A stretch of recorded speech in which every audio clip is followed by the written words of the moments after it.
Irmãos, hoje nós vamos dar continuidade, como já temos feito, durante todo o mês de julho e esses 2 domingos de agosto, e nós vamos seguir até não sei quando, porque pelo meu planejamento aqui nós temos cerca de 1 ano de sermão já pronto. Então, nós temos aí bastante tempo para pensarmos, refletirmos e crescermos na questão da vida discipular, na questão da pregação, do anúncio e da vida do Evangelho. Nessa noite eu quero falar sobre um tema, e ontem, logo após o PG dos adolescentes acabar, e ele aconteceu lá em casa, eu conversando com o Elias e a Carol, eu disse a eles que este é um dos temas que mais eu encontrei dificuldade de preparar o sermão, ou de fato conseguir ajustar todas as ideias e criar e gerir na minha vida para trazer aos irmãos um entendimento claro a respeito desse tema. Eu estou estudando esse tema a semana toda, mas mesmo ontem, à noite, ao me deitar, eu pedi a Deus que estivesse clareando a minha mente, porque está igual aquele dia, e eu pensei em Sane. Porque lembra aquele domingo que eu disse assim: irmãos, nós vamos acabar o culto, que eu não preparei nada. E aí, quando acabou o culto, a Sane chegou e falou: pastor, achei que você estava falando verdade. Eu acho que quase que hoje isso vira verdade, de verdade mesmo. Não porque não há ou não haja o que falar, mas esse tema mexeu muito comigo, porque eu me encontrei num lugar onde eu não tenho a compreensão clara, eu não consigo enxergar de forma simples e de alguma forma até palpável qual é a imagem de Cristo. Ao pensar nessa frase, ou talvez nessa pergunta, qual é a imagem de Cristo, nós vamos nos remeter a algum personagem que a gente viu num filme, que é um homem branco, de barba, cabelos compridos, que anda com roupas comuns, que anda numa estrada de terra, que anda com um monte de pessoas, imagens que nós aprendemos a ver por meio dos filmes. Quinta-feira iniciei um curso de capelania escolar e a professora nos passou um filme e um desenho exatamente tendo Cristo com esta figura de um homem com cabelos compridos, uma barba bem feita, uma roupa comum, sempre cinza ou bege. E a nossa percepção é essa pergunta: qual é a imagem do Filho de Deus? Provavelmente nós vamos ligar a esta pergunta a resposta que eu acabei de dar. Mas estudando e percebendo que essa de fato é uma visão míope de quem Cristo é, e ao me debruçar sobre ser a imagem do Filho e o que isso representa e significa para nós, me dei conta de que eu tenho que usar óculos.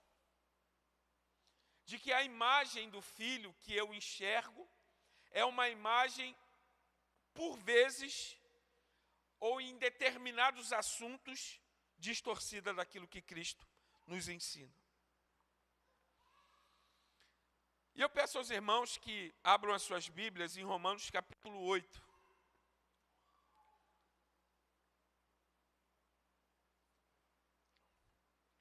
Romanos 8, nós vamos ler o versículo 29 e 30.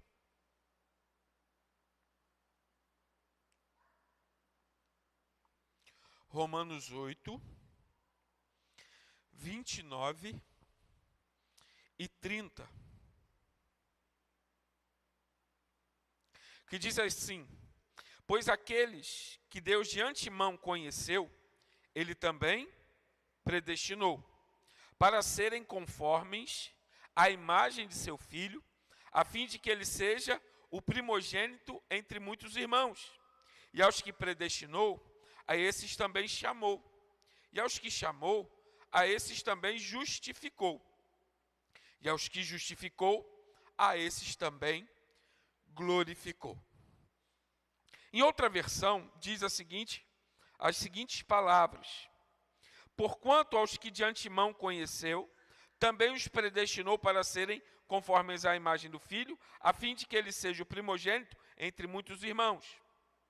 E aos que predestinou, a estes também chamou, e aos que chamou, a esse também justificou, e aos que justificou, a esse também glorificou. São versões parecidas, mas que dentro delas existe alguma diferença. Ser a imagem do Filho, ser a imagem do Filho de Deus, é ser transformado à sua semelhança. Eu ia trazer uma camisa do Flamengo que eu tenho para mostrar para vocês. Resolvi não trazer porque, sei lá, alguém poderia achar afrontoso. Mas a pergunta a ser feita desta camisa era se essa camisa era original ou falsificada. Se havia alguma coisa nela que era semelhante ou se de fato era algo que a gente poderia considerar sendo um produto original. Não trouxe, mas estou falando. Ser semelhante, no nosso contexto, no nosso tempo, é simplesmente ser parecido.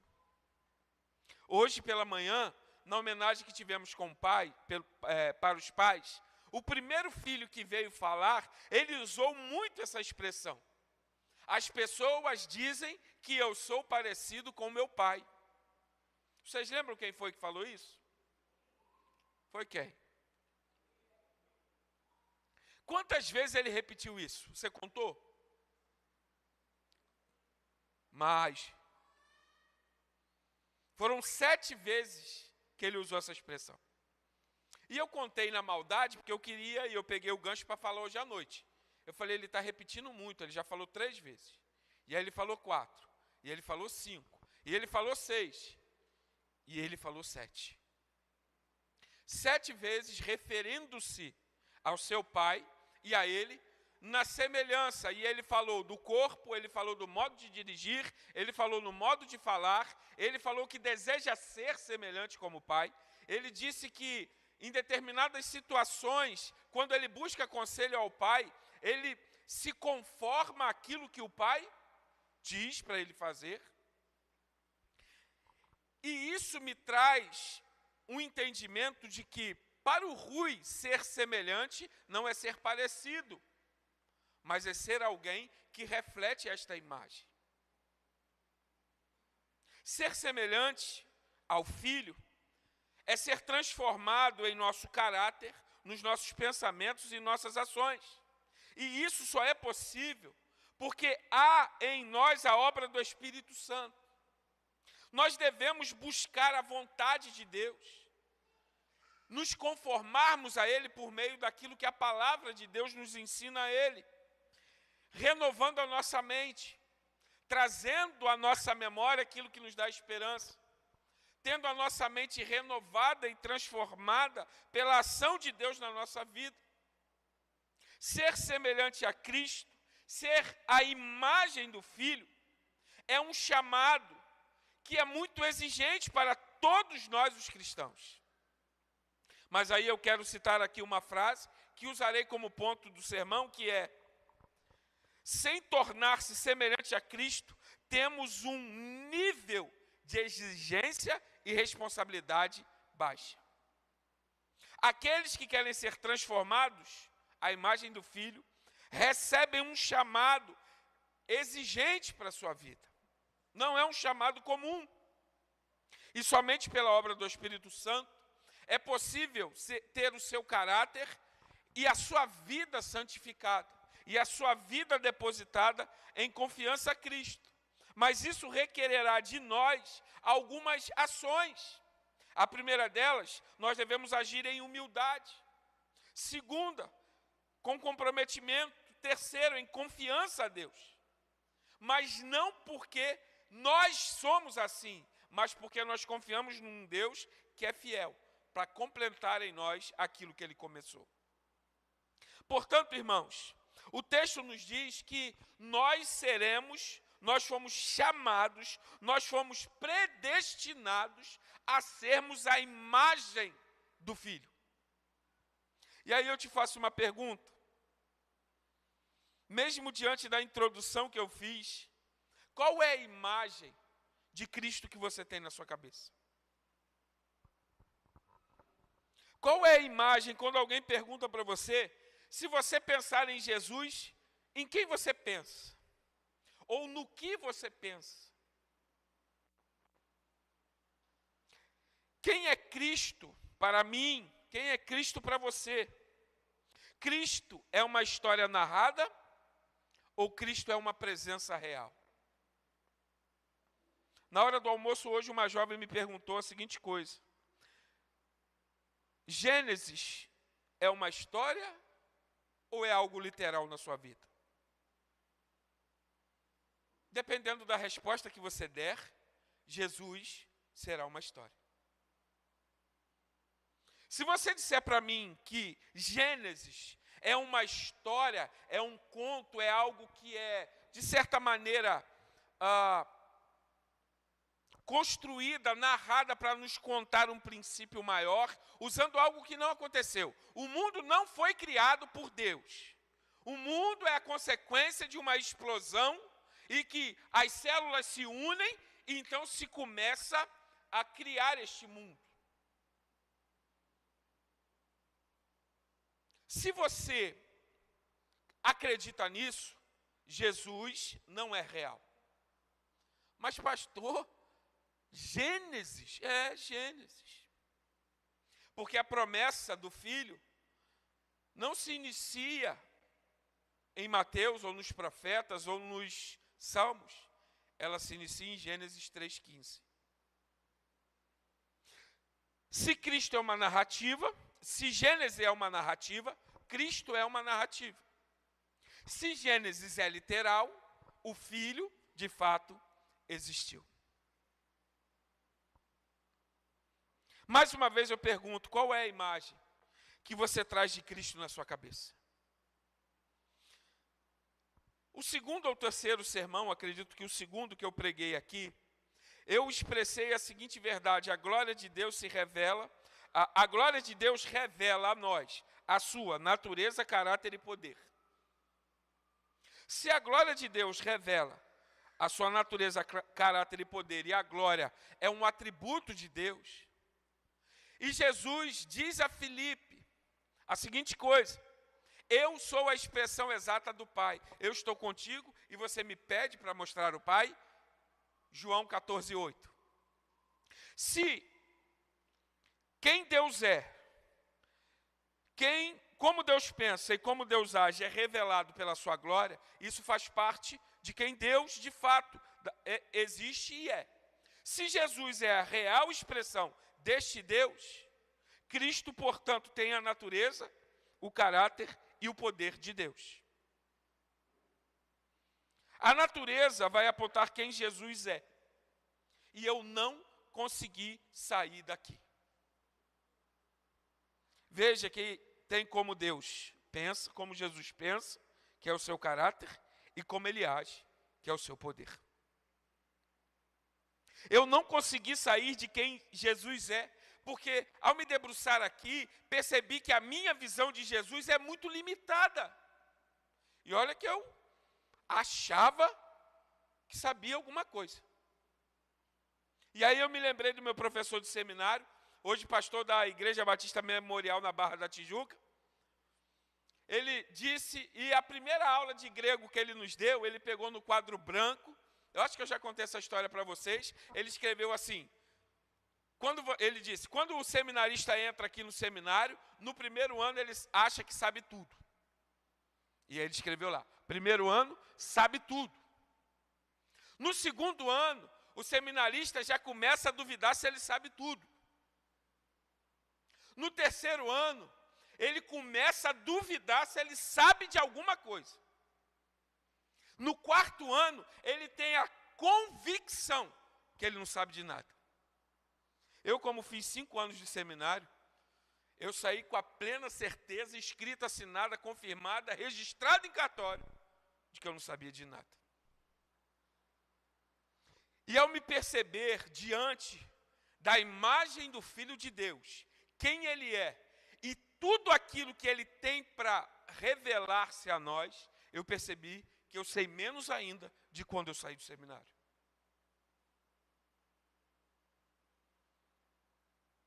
Veja,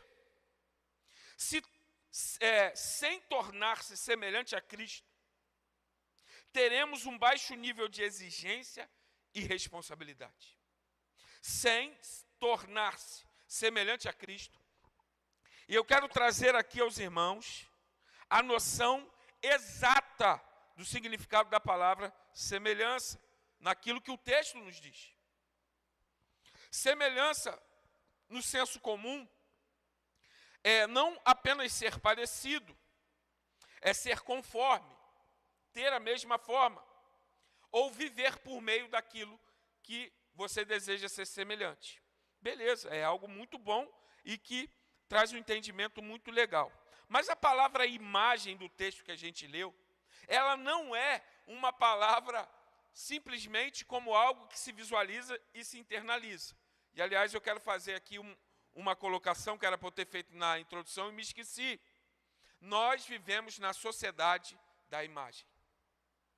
Por isso, Instagram, Facebook, YouTube, Snapchat, que eu acho que nem existe mais direito, toda e qualquer ferramenta virtual hoje que trabalha a imagem faz sucesso. Por que nós temos isso aqui atrás?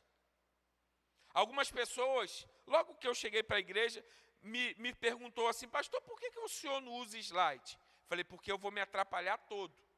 Então eu prefiro deixar uma imagem fixa e discorrer a respeito daquilo que eu estou falando, sem precisar me preocupar se está na imagem que era para estar.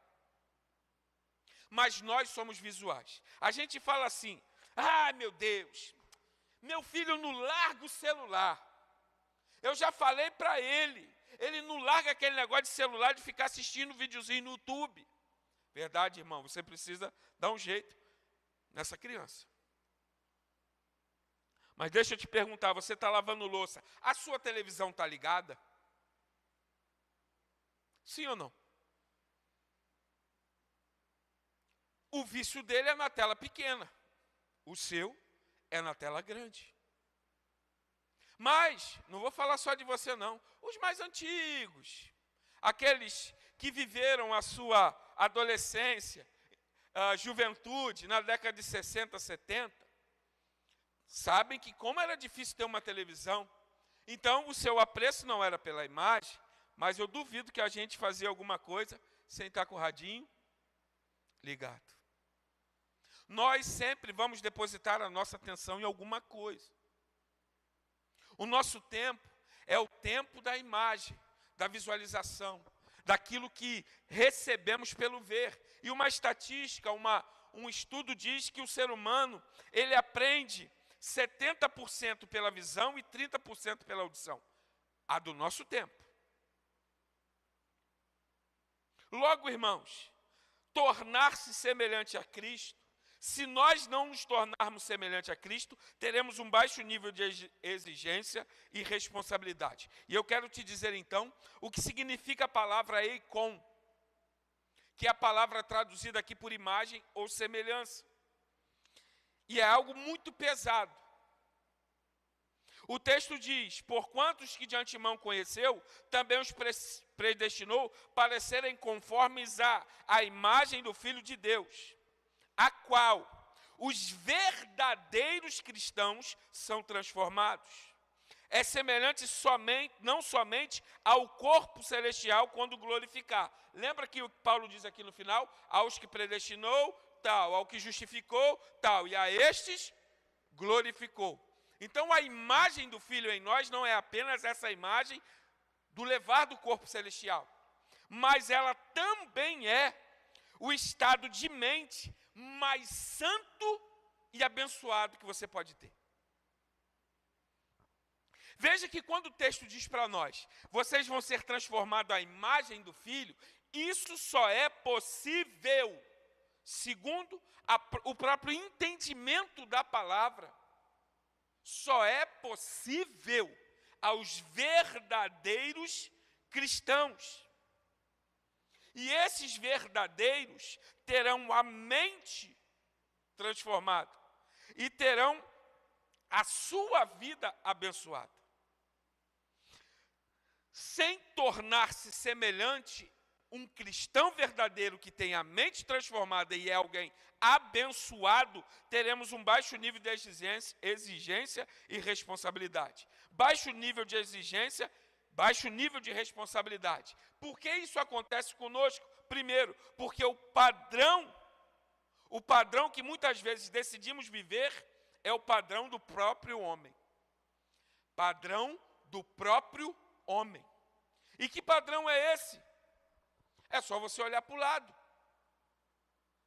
Um padrão que realiza em nós, que vem em nós e que acontece em nós, que muitas vezes as nossas atitudes, pensamentos, as nossas ações não corroboram com aquilo que Cristo é. Lembra do que eu falei na semana passada sobre as meninas que vendem o seu corpo por meio de um aplicativo que tem como título prostituição leve, branca, ou prostituição que não tem envolvimento com o corpo, de fato? Veja, e existem pessoas que trabalham com isso, têm o seu dinheiro tirado disso, e quando perguntado, vocês são crentes? Sim, sou evangélica. Por que essa pessoa consegue dizer, mesmo oferecendo o seu corpo como um produto, dizer que ela é alguém que teme a Cristo e vive segundo Cristo? Simples, porque o padrão dela é o padrão do próprio homem. A mente continua moldada aos padrões do mundo. A sua vida, o seu padrão, é o padrão do homem. A ética do homem, a moral do homem, a vivência do homem. Só que a ética do homem é uma ética e moral circunstancial. Ela está baseada naquilo que nós estamos vivendo no momento. Ei, hoje é dia dos pais. Quanto beijo você recebeu? Quanto presente? Ai, meu pai é uma bênção, meu pai é um amor. Ai, como eu amo meu pai. Mas quando ele disse para você assim, você não vai sair hoje. Você não pode namorar fulano. Eu não vou te dar isso. A sua vida precisa de conserto. Vai estudar, menino. Você tem vivido uma vida de vagabundo. A sua ética, a sua moral foi circunstancial. Porque nesse momento eu te garanto que o seu pai não era o melhor pai do mundo. O padrão no mundo nos leva a viver um baixo nível de exigência e responsabilidade exatamente porque está atrelado àquilo que eu quero que aconteça. Aquilo que eu quero viver. Por isso, isso nos leva a um baixo compromisso com a realidade. Um baixo compromisso com as coisas que me cercam, com as minhas responsabilidades, com as minhas decisões, com aquilo que eu preciso viver de fato. Sem tornar-se semelhante, um verdadeiro cristão, nós viveremos uma exigência baixa, um padrão baixo, um padrão que não se compara ao padrão que Cristo viveu. Segunda coisa, vivendo assim, vivendo sem tornar-se semelhante a Cristo, nós vamos viver o problema, e um problema muito sério, porque o problema do pecado é que ele destrói o desejo de ser semelhante. Ao ter o desejo de ser semelhante a Cristo destruído, eu vou querer ser semelhante a quem? Isso aqui desemboca num monte de coisa. Política, social, existencial, matrimonial, relacional. A gente pode ir para qualquer lugar. Para qualquer lugar a gente vai encontrar apoio nisso aqui. Porque a partir do momento que o desejo de ser como Cristo é apagado porque eu continuo pecando, a minha vida continua com pouca exigência, com pouca responsabilidade e com pouco compromisso. E você lembra qual é a tradução literal da palavra eikon? A palavra eikon diz que aquele que é semelhante, ele vive segundo o padrão de Cristo. Não existe como nós falarmos algo e vivermos outro. Porque nós vivemos numa sociedade visual ou oral? Visual.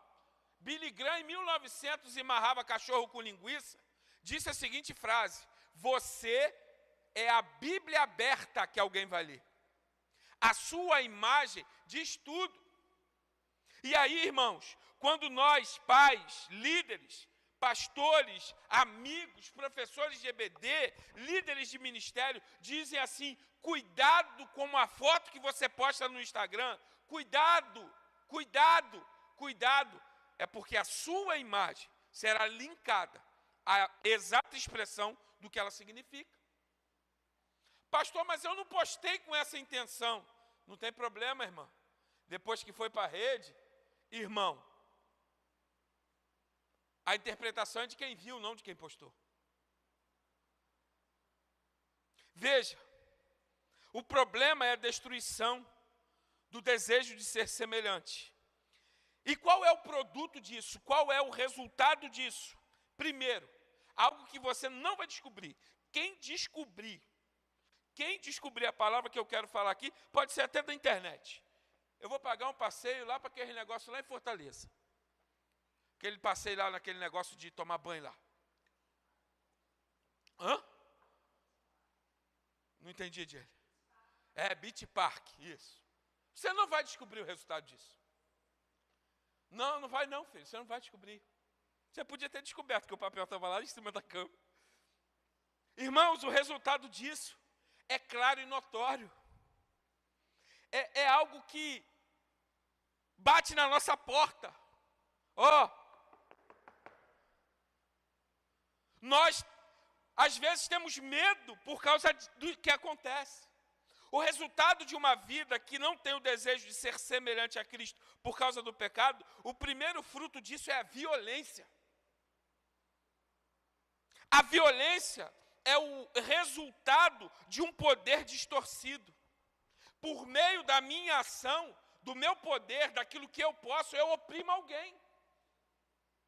Violência não é somente bater com a mão, mas é colocar alguém, por exemplo, em cárcere privado. É um tipo de violência. E essa violência acontece pela falta do desejo da humanidade de ser semelhante a Cristo. Ela quer ser semelhante a um monte de gente, mas não a Cristo. Primeiro aspecto do produto da desconstrução humana, que é o resultado do pecado, é a violência. E sabe por que é violência? Anota essa aí que isso é pergunta de vestibular. Anota aí. Está com a sua caneta? Aliás, mandei para o Rui ou para Juninho, eu não lembro para quem. Nós vamos fazer aqui um Enem Gospel, na Escola Bíblica Dominical. Nós vamos escolher um livro da Bíblia. Nós vamos começar fácil, nós vamos começar com os Salmos. E vai ter 150 perguntas, um de cada capítulo. Vamos ver quem tira a melhor nota. Nós vamos ter aqui um Enem Gospel. Tá? Vai poder ser feito pela rede social também, tá? Você vai se inscrever e vai poder fazer também. Anotou? Pegou a caneta? O celular? Anota aí. Isso aconteceu numa conversa de final de ano, sentado à mesa com um primo meu, que hoje é advogado, pós-graduado na Alemanha. Eu disse essa frase, ou melhor, ele disse essa frase, e a princípio gerou um debate, mas depois nós concordamos. A frase é: o pecado desumaniza o homem. O pecado desumaniza o homem. O pecado destrói a nossa humanidade.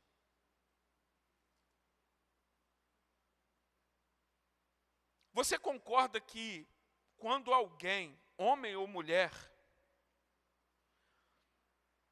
tem o desejo de, ao ver alguém que se enquadra dentro do perfil que ela entende que precisa ser morta, você entende que isso é algo que não é humano? Que não é humano, não estou dizendo que é espiritual, mas é que é de uma desumanização, de uma transformação ruim desse humano. Por exemplo, um psicopata. Qual é o desejo deste homem ou desta mulher? Alguém que deseja ter relação sexual com uma criança. A humanidade deste é distorcida ou está no lugar certo? Alguém que por meio da corrupção, do roubo, do abandono, gera situações difíceis àqueles que o cercam. Essa pessoa é humana ou desumana? Alguém que, diante da grande pandemia que a gente viveu, um governante recebe uma quantidade de dinheiro para comprar respiradores e compra ouro para sua esposa. Essa pessoa é humana ou desumana? Bom, querido, o resultado disso é a desumanização do homem por meio do pecado. Isso gera violência.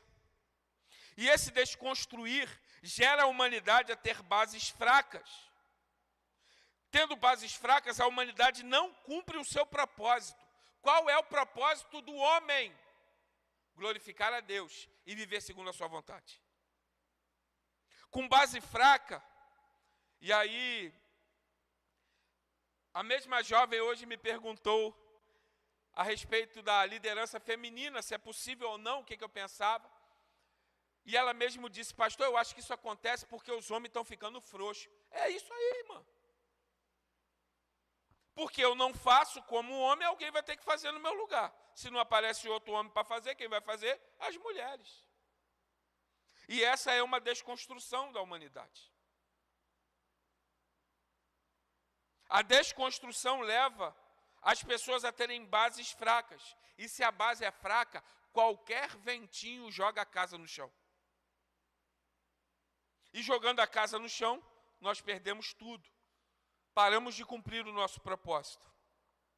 Segundo produto da desconstrução, eu tentei achar uma palavra melhor, mas não achei, e o termo que eu vou usar é a segregação. Segregação é colocar alguém numa situação de exclusão total por algum motivo que você acha que ela precisa ser excluída. E aí, as que eu acho pior são as segregações étnicas. A segregação étnica vai dizer que algum povo é pior simplesmente porque ele é daquele povo. A segregação étnica vai colocar alguém sobre julgamento simplesmente por ser daquele povo. Assim como aconteceu com os judeus na Segunda Guerra Mundial, por exemplo. Assim como aconteceu na África do Sul, aonde os próprios negros eram segregados pelos brancos na sua própria terra. O segundo tipo de segregação, e essa é mais próxima do nosso país, é a segregação social. A segregação social, ela envolve muitos aspectos, e eu anotei aqui 4, mas pode ter 5, 6, 7, 8, 9, 10, 20, 50, 100. Basta que a gente pare para pensar. A segregação social, hoje, ela envolve a segregação religiosa, principalmente a fé cristã. Se alguém fala alguma coisa da fé cristã, ele pode falar. Mas se a fé cristã levanta a voz contra alguma coisa, nós somos intolerantes. Nós estamos fazendo injúria religiosa. Nós vivemos no Brasil uma segregação religiosa. Eu ia falar sobre a última da semana, mas não vou falar não. Nós vivemos uma segregação social da justiça. Só que a da justiça não é nova, porque os profetas menores estão repletos de palavras de Deus contra a injustiça social que acontecia em Israel. E aí, uma frase comum que a gente ouve é: nunca vi rico ser preso. Você já ouviu essa frase? Ah, meu irmão, isso aí está com dinheiro, isso não vai preso, não. E hoje nós vivemos no nosso país, além de uma segregação da justiça, uma situação onde nós não temos conforto na nossa justiça. Nós não confiamos na nossa justiça. Outra segregação que nós temos, e essa é mais clara ainda, é a segregação da possibilidade de usufruir das riquezas do nosso país. Outra segregação que a gente vive é a segregação de oportunidades. Logicamente que aqui nós vamos discutir N outros pontos, mas estes são os que me chamam a atenção pelo fato da desconstrução deste homem acontecer pela razão do pecado que invadiu o mundo, pelo erro humano de Adão. Portanto, meus irmãos, o problema do pecado é que ele destrói o desejo de ser semelhante. Destruindo o desejo de ser semelhante, nós nos tornaremos semelhantes àquilo que o nosso coração agrada. E o que agrada o meu coração, não necessariamente agrada o seu. Mas como a gente pode então sair disso, olhando para este Cristo? Olhando e tentando ser a imagem desse Cristo. A solução que eu encontrei para falar da questão da natureza de Jesus, eu só estou na natureza. Ainda falta caráter e poder. Teve gente que já me olhou torto, não vão, eu vou pregar outro dia. Né, hoje não. Até porque eu não tenho condição mental para isso. Qual é então a possibilidade de solução para este problema que a gente levanta aqui? A solução que eu encontro é que não se trata de estar perto. Não adianta dizer, não acredita em Deus. Se você perguntar para qualquer brasileiro comum que transita na rua, se ele acredita em Deus, se Deus é bom, se ele acha que Deus abençoa ele, qual é a resposta que você acha que você vai obter? 99% vai dizer que sim. Só que não trata-se de estar perto, não trata-se de ser da boca para fora. Trata-se de estar junto. Estar junto significa conformar-se. Estar junto é tomar a forma de. Portanto, e eu quero que você decore essa frase, porque essa frase ela é de outro pastor, mas eu tomei para mim. A frase é: nós somos o resultado dos nossos encontros. E se somos o que somos, o somos porque nos encontramos com quem nos encontramos. Conseguiu decorar? Só não vale Flávia, que ela já escuta isso tem uns 18 anos. Nós somos o resultado dos nossos encontros. E a minha pergunta que fica é: com quem você tem se encontrado? Porque ao definir com quem você se encontra, com quem você troca, com quem você está junto, com quem você se conforma, será o resultado e você será exatamente a expressão disso. Portanto, o resultado, ou melhor, o que nós devemos fazer é nos encontrarmos com Cristo, com esta natureza que e eu só consegui anotar essas coisas porque eu fiquei abalado, com sinceridade. A natureza de Cristo me revela que Ele é justo. Ele vive em justiça. Ele é dependente de Deus por meio do Espírito Santo. Ele é santo. Ele é obediente. E obediente até a morte, e morte de cruz. Jesus é fiel. E se talvez você parasse para anotar, a gente encontraria outras coisas, outros princípios, outras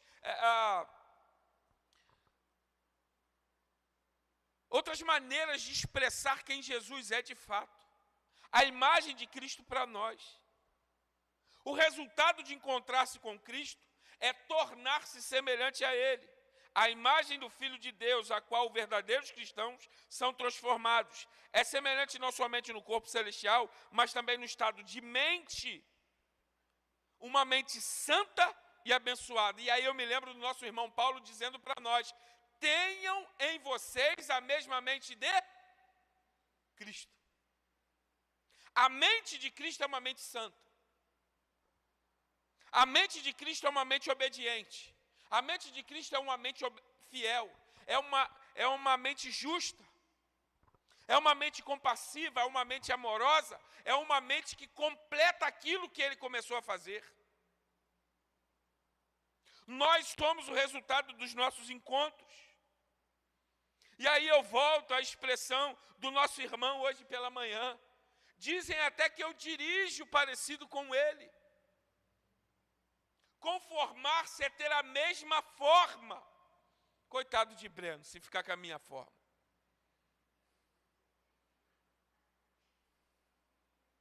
Coitadinho do meu filho. Não, aí eu tenho que me conformar.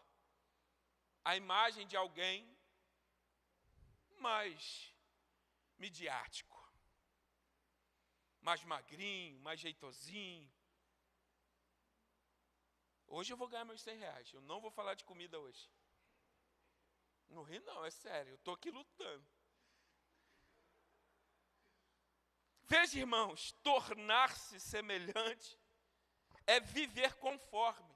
Ser a imagem, e eu chego a me arrepio falando isso, ser o eikon do Filho, essa imagem verdadeira, nítida. Eu passei quinta, sexta e sábado da semana passada com uma dor de cabeça insuportável. Eu gastei 2 cartelas de Novalgina durante 2 dias. Porque tomar um comprimido não dava conta, eu tinha que tomar 2. E eu tomava 2 e a dor de cabeça aliviava, mas depois de 2, 3 horas voltava de novo. Aí eu resistia, até umas 6 horas tomava de novo.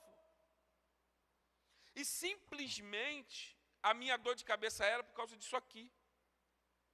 Porque, olha, Júnior, apesar de você ser o famoso DiCaprio, daqui eu enxergo um borrão. Se eu forçar o olho eu vejo, mas se eu não forçar, é um borrão. Porque o meu olho precisa da conformidade agora do óculos, e aí eu enxergo a beleza do nosso irmão. Tomar forma, conformar-se, é ser a exata expressão. E a palavra de Paulo a nós é, irmão, isso aqui é pesado demais. Também ele nos predestinou à salvação, mas ele nos predestinou à salvação, nos tornando a imagem do seu Filho. E a imagem não é somente de estar perto, a palavra perto aqui me traz proximidade física. Assim como você está aí perto da pessoa do seu lado. Não basta estar perto. Por exemplo, deixa eu ver aqui. Vou usar os dois porque eles não convivem muito junto. Breno e o seu vizinho aí do lado. Você sabe qual é o número do tênis dele? Não pergunta a ele não. Sabe? Nem olhando para o pezinho dele você consegue? Por que você acha isso? Por que ele não sabe? Agora, quer ver uma que eu vou acertar? Não, vou fazer isso não. Alguém que é íntimo seu sabe o número do seu sapato. Porque é uma vida conforme, semelhança e imagem. Não é apenas estar perto, mas estar junto. E o estar perto e estar junto nos levam, então, a uma condição de aproximação física, aproximação emocional. E aí eu entendo a palavra conforme, tomar a forma como uma posição existencial. Eu existo da maneira que Cristo existe. E aí eu te faço uma pergunta, que é a pergunta que tem me tirado o sono. Como eu me conformo à imagem de Cristo? No que eu preciso me conformar à imagem de Cristo? O que você entende sobre qual é a forma de Cristo? Irmãos, nós podemos ficar aqui horas e horas pensando sobre isso, e as nossas respostas sempre parecerão pequenas diante do tamanho do Cristo que a gente serve. Ser igual a Cristo não é apenas não beber, não fumar, não se prostituir, não bater no próximo, não xingar a irmã. Não é só isso. Ser conforme a Cristo não é apenas entregar o dízimo, vir à igreja, ir no pequeno grupo, respeitar o pastor, obedecer à liderança e viver uma vida de devoção. Ser conforme a imagem de Cristo não é apenas ofertar para missões nacionais, participar da trans, estar no evangelismo, viver uma vida discipuladora, ter a vivência em paz com os irmãos. Olha quanta coisa eu falei, que a nossa mente imagina que é ser conforme a imagem de Cristo. Todas elas são, mas ao mesmo tempo refletem apenas um pequeno pedaço do que é ser conforme Cristo. Porque ser conforme Cristo é existir como Cristo existiu. E se nós olharmos para as nossas vidas, e por isso a minha crise, e por isso a minha lamentação, e por isso o meu choro na semana, é porque ao olhar para a minha vida existencial, a minha semelhança com Cristo é pequena. Ao buscar olhar para Cristo e dizer o que eu me pareço com Ele, eu entro em desespero. Porque apesar de tentar viver tudo isso que eu falei, isso é uma expressão pequena daquilo que Cristo é. Mas o texto diz para a gente a seguinte coisa: vocês foram feitos, predestinados, e a palavra predestinado aqui é proorizo, significa feito de antemão, é antes de tudo. É antes de qualquer coisa. Nós fomos feitos, nós fomos chamados para ser a imagem do Cristo. Qual é a parte da imagem do Cristo que nós estamos sendo?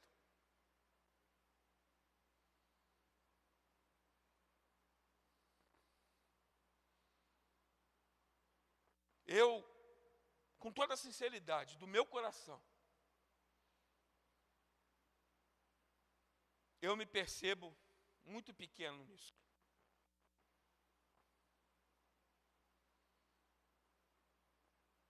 Apesar de tentar, apesar de lutar, apesar de depender do Espírito Santo, eu preciso ainda me tornar muito parecido com Cristo. Pastor, não se maltrata, pastor. Jesus é Jesus, não, irmão. Mas nós fomos predestinados a ser semelhante a Ele. Eu não estou me julgando, eu não estou me batendo. Eu estou pensando e refletindo para tentar melhorar. Porque se não é assim, eu volto para o ponto 1. O nível de exigência e responsabilidade é pequeno. E aí eu posso viver de qualquer jeito. Como a polêmica da semana, Caio Fábio falando um monte de asneira essa semana na internet, e gente curtindo, dizendo. Ao ponto de dizer que, provavelmente, no templo em Jerusalém, havia maconha para ser fumada. Foi isso que aquele maluco do Caio Fábio disse. Disse em outro vídeo que, com certeza, existe extraterrestre. Essa, para mim, é uma discussão muito pequena que eu não entro. Se tem ou não tem, pouco importa para mim. Se não me conformo, a minha exigência é pequena. Então eu vivo de qualquer jeito, de qualquer maneira. Tá bom. Isso aqui não pode, não tem problema. Jesus é paz e amor. Não, está tranquilo. Jesus perdoa tudo. Essa semana, sábado, eu me encontrei com uma pessoa que depois que aconteceu a história, eu dei risada. Mas aconteceu algo incrível, irmãos, até em língua estranha eu falei. Foi um poder tremendo que aconteceu aqui na porta da igreja. Ali, ó, do lado ali. Lembra o Zeni? Pastor, é um homem que está lá no carro. Vai lá. Tá, me dá a folha aí que eu vou. Ao chegar lá, ele falou assim para mim. Calma aí, deixa eu pensar na frase aqui, porque é em inglês. Ih, rapaz, Sérgio está aqui. Não vou falar, não. Ele começou o aconselhamento me perguntando em inglês se eu estava preparado para dar tempo a ele para escutar a história dele. E aí eu respondi em inglês, Sérgio. I do. E aí ele disse assim, ele se conhece. E aí, meus irmãos, ele me relatou histórias de vivência aqui na igreja. E ele disse assim para mim, certa vez, ele disse assim para mim, amanhã eu vou na igreja. O senhor me aceita? Eu disse, com toda certeza. Eu não aceito o seu procedimento. Pega essa latinha de cerveja e joga fora. Eu não aceito o que você está fazendo, mas você eu aceito. E aí ele disse assim, não vou vir, não vou na igreja. Porque uns fantasmas vão voltar para a minha cabeça. E aí ele me contou os fantasmas que ele viveu aqui dentro. E aí novamente me perguntou em inglês. Aí essa frase eu não lembro. Até em inglês eu estou dando aconselhamento. Resumo da história, ele disse que viria hoje, não veio. Mas eu disse para ele a seguinte coisa, vai para sua casa, joga essa cerveja fora, toma um banho, dorme e reflete sobre o que você está fazendo agora.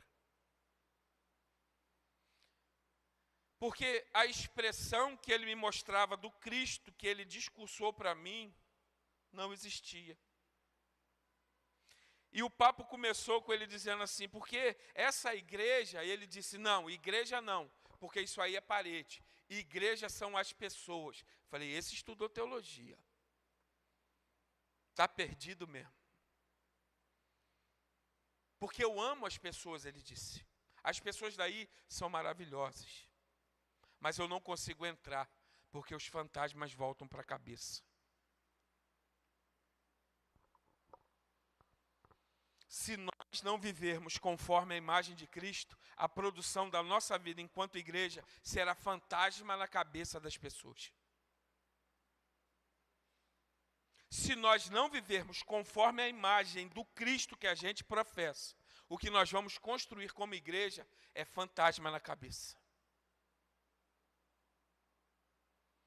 E eu digo hoje que esse homem foi enviado por Deus para receber uma palavra e para me mostrar como eu preciso viver na semelhança do Cristo. Eu quero, por favor, que coloque o vídeo aí do que a gente fez ontem aqui na frente, mas eu peço também que passe na live, tá? Na internet, na live da internet, tá? Você também aí que está nos acompanhando vai assistir. Viver conforme a imagem do Cristo é agir de maneira a testemunhar este Cristo, pela imagem que nós temos de Cristo. Vai passar minha foto com ele, mas não dá para ver ele, mas dá para ver eu na frente do carro.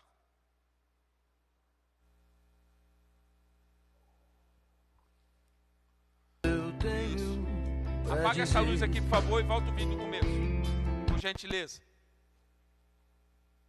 Isso. Solta o free break, DJ.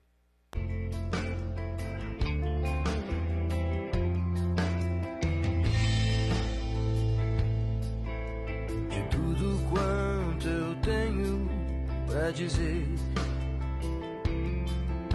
eu digo muito pouco com as palavras.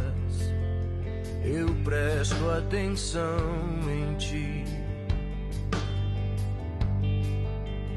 Vejo com apreço o teu andar, a imagem mais perfeita da verdade, palavra viva, vida que eu posso tocar, me guia.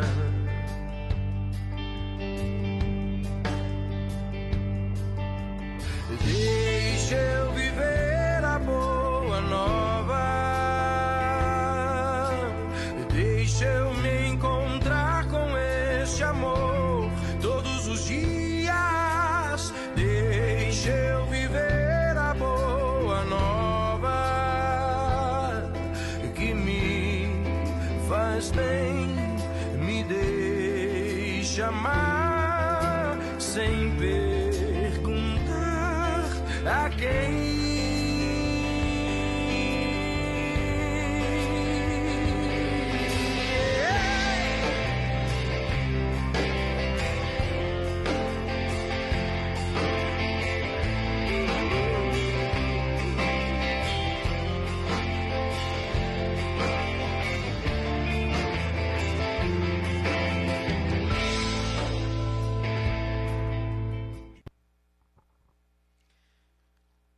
Viver a imagem do Cristo é viver na rua, caminhando, anunciando e vivendo o Evangelho. No livro A Igreja Radical, David Platt diz que nós gastamos muito tempo aqui dentro, fazendo coisas de crente, mas vivendo pouco a vida de crente. Se queremos viver a imagem do Filho, precisamos viver conforme. Viver conforme é viver perto e junto. Perto e junto. Só que não precisa ser aqui na frente da igreja, dando mingau. Pode ser na porta da sua casa, oferecendo um copo de água fria, ou melhor, gelada, àquele que passa. É chamar o lixeiro, o gari, e dizer: você quer um copo de água? É convidar aquela criança que está com o nariz escorrendo, lambendo o bigode. Vem cá que eu vou lavar seu rosto. Mas é também cuidarmos uns dos outros. João capítulo 15, versículo 8, Jesus diz: se vocês querem ser meus discípulos, amem uns aos outros. Está vendo que ser a imagem de Cristo é muito mais do que a gente faz?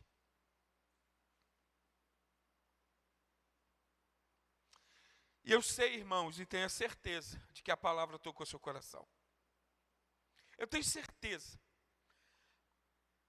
como eu estou presente aqui hoje. E o nosso desafio é nos tornarmos a imagem de Cristo.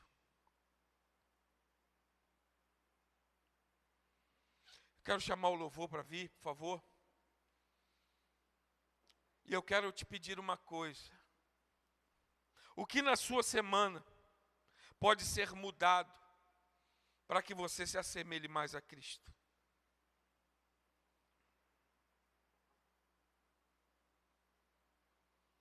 Pastor, eu tenho lido a Bíblia, eu tenho orado, amém, meu irmão. Mas qual é a imagem que as pessoas têm? O que as pessoas estão vendo? O que as pessoas estão presenciando?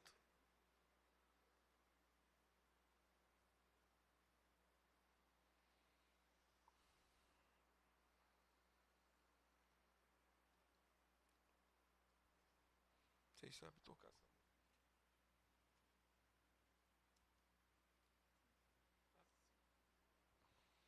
Nós vamos cantar a música.